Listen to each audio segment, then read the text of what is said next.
ನಮಸ್ಕಾರ. ಶರಣು ಶರಣಾರ್ಥಿ. ನಿಮ್ಮ ಶರಣು ವಸ್ತ್ರದು. ಇವತ್ತು ನಾನು ಆಂಧ್ರ ಪ್ರದೇಶದ ಕಡಪ ಜಿಲ್ಲೆಯಲ್ಲಿರ್ತಕ್ಕಂಥ ವಿಶೇಷವಾಗಿರ್ತಕ್ಕಂಥ ಶ್ರೀ ರಾಯಚೋಟಿ ವೀರಭದ್ರೇಶ್ವರ ಈ ಮಂದಿರವು ಬಹಳ ಪುರಾತನವಾಗಿರ್ತಕ್ಕಂಥ ಈ ಒಂದು ಮಂದಿರ. ಈ ಒಂದು ಮಂದಿರವು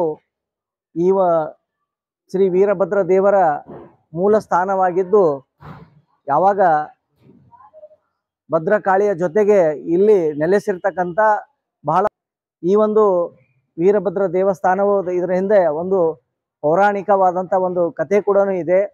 ಇಲ್ಲಿ ಯಾವಾಗ ಸತಿಯ ತಂದೆ ಆಗಿರ್ತಕ್ಕಂಥ ದಕ್ಷ ಬ್ರಹ್ಮನು ಯಜ್ಞವನ್ನು ಮಾಡಿದಾಗ, ಶಿವನನ್ನು ಕರೆಯದಿದ್ದಾಗ, ಆ ಒಂದು ಯಜ್ಞಕ್ಕೆ ಸತಿದೇವಿಯು ಹೋದಾಗ, ಆಗ ಶಿವನವನ್ನು ಅವಮಾನವನ್ನು ಮಾಡಿದಾಗ ಆ ಸತಿದೇವಿಯು ನಡೀತಕ್ಕಂಥ ಯಜ್ಞಕುಂಡದಲ್ಲಿ ಹಾರಿದಾಗ ಇದರಿಂದ ಶಿವನು ಕೋಪಿತಗೊಂಡು ತನ್ನ ಜಡೆಯನ್ನು ಭೂಮಿಗೆ ಬೆಳೆದು ಶ್ರೀ ವೀರಭದ್ರನ ಒಂದು ಅವತಾರವನ್ನು ತಾಳುತ್ತಾನೆ. ಆ ವೀರಭದ್ರನು ದಕ್ಷ ಬ್ರಹ್ಮನ ಆ ಒಂದು ಯಜ್ಞಕ್ಕೆ ಬಂದು ಆ ದಕ್ಷ ಬ್ರಹ್ಮನ ಯಜ್ಞವನ್ನು ನಾಶ ಮಾಡಿ ಆ ಒಂದು ದಕ್ಷ ಬ್ರಹ್ಮನ ತಲೆಯನ್ನು ಕತ್ತರಿಸಿ ಆ ಯಜ್ಞಕುಂಡದಲ್ಲಿ ಅರ್ಪಿಸುತ್ತಾನೆ. ಈ ರೀತಿ ಬಹಳ ಒಂದು ಕುಪಿತವಾದಂಥ ಒಂದು ಜ್ವಾಲೆಯ ಅಗ್ನಿಯ ರೂಪದಲ್ಲಿರ್ತಕ್ಕಂಥ ಆ ವೀರಭದ್ರನನ್ನ ಶಾಂತ ಮಾಡಲು ಮಾಂಡವ ಮಹರ್ಷಿಗಳು ಬಂದು ಆ ಒಂದು ಸತಿಯ ತಾಯಿಯನ್ನ ಮೊರೆ ಹೋಗಿ ಈ ವೀರಭದ್ರ ದೇವರನ್ನ ಶಾಂತ ಮಾಡಲಿಲ್ಲ ಅಂದ್ರೆ ಇಡೀ ಜಗತ್ತಿಗೆ ಒಂದು ದೊಡ್ಡ ಕಂಟಕವಾಗುತ್ತದೆ ಇದನ್ನು ಹೇಳಿದಾಗ, ಆ ದೇವಿಯು ಭದ್ರಕಾಳಿಯು ಬಂದು ನಾನು ನಿನ್ನ ಸಮೇತ ನಾನು ಇಲ್ಲಿ ನಿನ್ನ ಜೊತೆ ನೆಲೆಸುತ್ತೇನೆ ಎಂದು ಹೇಳಿ ಈ ಒಂದು ರಾಯಚೋಟಿಯಲ್ಲಿ ತಾಯಿ ಭದ್ರಕಾಳಿಯ ಜೊತೆಗೆ ಇಲ್ಲಿ ವೀರಭದ್ರ ದೇವನು ಇಲ್ಲಿ ಸ್ಥಾಪಿತವಾಗಿರ್ತಕ್ಕಂಥ ಈ ಒಂದು ಬಹಳ ಪವಿತ್ರವಾಗಿರ್ತಕ್ಕಂಥ ಸ್ಥಳವೇ ಈ ರಾಯಚೋಟಿ. ಈ ಒಂದು ರಾಯಚೋಟಿ ವೀರಭದ್ರ ಈ ಒಂದು ದೇವಸ್ಥಾನವು 8ನೇ ಶತಮಾನದಲ್ಲಿ ರಾಜರಾಜ ಚೋಳರು ಈ ಒಂದು ಮಂದಿರವನ್ನ ನಿರ್ಮಿಸಿದರು.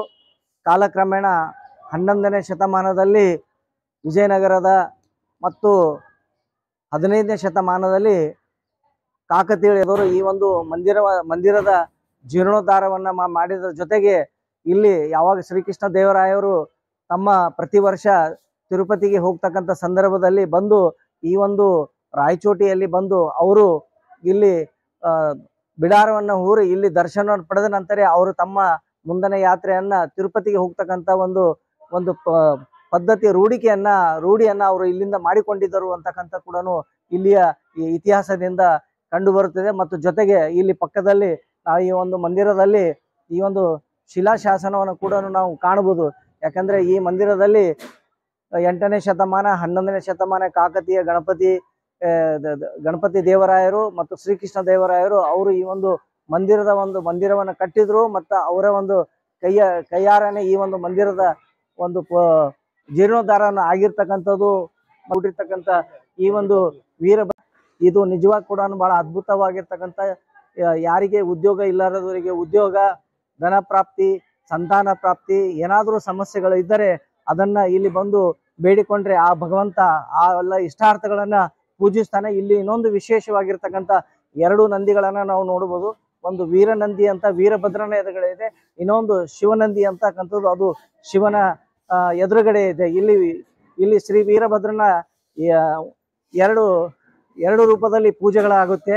ಬೆಳಿಗ್ಗೆ ಮುಂಜಾನೆ ಬಾಲ ರೂಪದಲ್ಲಿ ಪೂಜೆಯನ್ನು ಸಲ್ಲಿಸುತ್ತಾರೆ. ಮತ್ತು ಸಾಯಂಕಾಲ ವೀರಭದ್ರನಿಗೆ ಮುಖಕ್ಕೆ ಮೀಸೆಯನ್ನ ಹಚ್ಚಿ ಯೌವನದ ರೂಪದಲ್ಲಿ ಕೂಡ ಮಾಡ್ತಕ್ಕಂಥ ಒಂದು ಪೂಜೆ ಮಾಡ್ತಕ್ಕಂಥ ಈ ಒಂದು ಪದ್ಧತಿ ಕೂಡ ಇದೆ. ಇಲ್ಲಿ ಇನ್ನೊಂದು ವಿಶೇಷವಾಗಿರ್ತಕ್ಕಂಥ ಇನ್ನೊಂದು ವಿಸ್ಮಯ ಏನಾಗುತ್ತೆ ಅಂತಂದ್ರೆ, ಪ್ರತಿ ಮಾರ್ಚ್ನಲ್ಲಿ 5 ದಿವಸಗಳ ಕಾಲ ಸೂರ್ಯನ ಕಿರಣ ಆ ಒಂದು ವೀರಭದ್ರನ ಗರ್ಭಗುಡಿಯಲ್ಲಿ ಪಾದಕ್ಕೆ ತಗಲಿ ಅದು ಕಾಲಕ್ರಮೇಣ 5 ದಿವಸದವರೆಗೆ ಆ ವೀರಭದ್ರನ ಮುಖದ ಮೇಲೆ ಪ್ರಜ್ವಲಿಸ್ತಕ್ಕಂಥ ವಿಸ್ಮಯವಾಗಿರ್ತಕ್ಕಂಥ ಪವಾಡವನ್ನು ಕೂಡ ಈ ಒಂದು ಮಂದಿರದಲ್ಲಿ ಆ ಒಂದು ಪವಾಡ ನೋಡಲು ಭಕ್ತ ಸಾಗರವೇ ಹರಿದು ಬಂದು ಆ ಒಂದು ಪವಾಡವನ್ನು ನೋಡಿ ಆ ಭಗವಂತನ ಆಶೀರ್ವಾದವನ್ನು ಪಡಿತಕ್ಕಂಥ ಇಂಥ ಒಂದು ಅದ್ಭುತವಾಗಿರ್ತಕ್ಕಂಥ ಈ ಒಂದು ಸುಕ್ಷೇತ್ರ ಶ್ರೀ ರಾಯಚೋಟಿ ವೀರಭದ್ರೇಶ್ವರ. ಇದನ್ನ ರಾಚಣ್ಣ ಅಂತಕ್ಕಂಥ ಒಂದು ಹೆಸರಿನಿಂದನೇ ಬರ್ತಕ್ಕಂಥ ಕಾಲಕ್ರಮೇಣವಾಗಿದ್ದು ರಾಯಚೋಟಿ ಅಂತಕ್ಕಂಥ ಹೆಸರಿನಿಂದ ಹೆಸರುವಾಗಿರ್ತಕ್ಕಂಥ ಈ ಸುಕ್ಷೇತ್ರ. ಇಲ್ಲಿ ಬಂದು ಆ ಭಗವಂತ ಶ್ರೀ ವೀರಭದ್ರನ ಆಶೀರ್ವಾದನ ಪಡೆದು ಎಲ್ಲರೂ ತಾವು ಕೂಡ ಪುನೀತರಾಗಬೇಕು ಅಂತಕ್ಕಂಥ ಮಾಹಿತಿಯನ್ನು ನೀಡಿದ್ದೇನೆ. ಧನ್ಯವಾದಗಳು.